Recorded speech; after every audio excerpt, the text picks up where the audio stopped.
comes the rush, and here's the hit. Oh, and a lot. Jones has it taken away by Jamal Adams, and he is in for a Jets touchdown.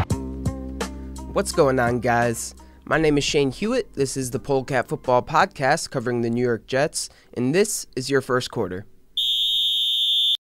According to Rich Cimini of ESPN, Jamal Adams expects a new deal soon, but the Jets aren't in any rush to give it to him.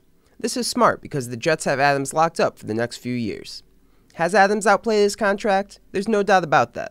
But the truth is, the Jets need to use every resource they have available to them to upgrade their roster, and that includes putting Adams' new contract on hold and spending that money on other positions of need. And now, it's time for your second quarter. With the Super Bowl behind us and the NFL season officially over, free agency will be here before you know it. One name on the chopping block is Arizona running back David Johnson. Now, I know the Jets just signed Le'Veon Bell last year, but with Bilal Powell set to be a free agent and Ty Montgomery the only proven option behind Bell, I believe the Jets should take a look to add Johnson on the cheap, fortifying the position and allowing the Jets to spend their draft picks on premium positions like O-line, edge rusher, and cornerback. And with that, it's halftime. Coming up in the third quarter, we'll discuss draft options for the Jets. But first, it's time for a word from our sponsors. The Polecat Football Podcast, brought to you by Pizza Hut. No one out-pizzas the Hut. Pizza Hut, the official sponsor of the Polecat Football Podcast.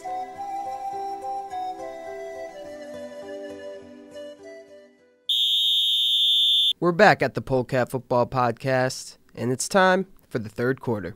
Nearly every national mock draft has the Jets taking either a wide receiver or an offensive lineman with the 11th pick. And honestly, if it's anything but one of those positions, Jets fans should be ready to riot. If Jerry Jeudy is still on the board when the Jets are picking, you simply have to take him.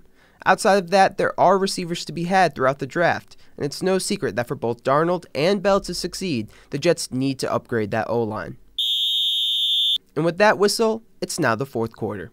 According to NBC Sports, the Jets finished second in average home attendance this past season. Now, this may sound like good news, but the truth is that opposing fan bases made up a good portion of these crowds. That was definitely the case during the Monday Night Football game against the Browns, and according to reports, it was equally as true at the Cowboys, Raiders, and Steelers games as well. So while the owners may be happy just making money, I know Jets fans are eager to have a product on the field that puts their fellow Jets fans back in the seats. And that was the fourth quarter. Once again, I'm Shane Hewitt. This was the Polecat Football Podcast. I'll talk to you later.